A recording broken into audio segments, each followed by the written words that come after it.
First thing first என்ன செய்யணும்? முதலாவது understand God, understand his words and the words. நீங்க என்ன பண்ணணும்? தேவனை புரிந்து கொள்ளுங்கள்.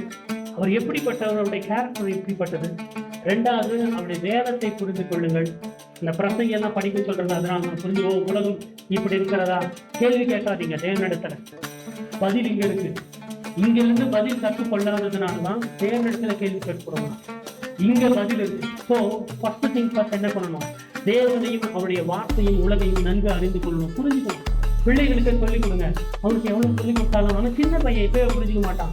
அவன் புரிஞ்சு கொள்வான். சொல்லுங்கள், உங்கள் பிள்ளைகள் புரிந்து கொள்வாங்க. சொல்லுங்க, பணத்தை குறித்து சொல்லி வைங்க, சேமிப்பை குறித்து சொல்லி வைங்க, நீங்க எப்படி வாழ்ந்து வந்தீங்களோ சொல்லி வைங்க, உங்களுக்கு யார் யார் அநியாயம் செய்தார்களோ சொல்லி வைங்க, உங்களை எப்படி நீங்கள் பார்த்து கொண்டீர்களோ சொல்லி வைங்க, எப்படி ஞானமோ வாழணுமோ சொல்லிக் கொடுங்க. பிள்ளைகளுக்கு நீங்கள் சொல்லிக் கொடுங்கள். சின்ன வயசுல இருந்தே சொல்லிக் கொடுங்க.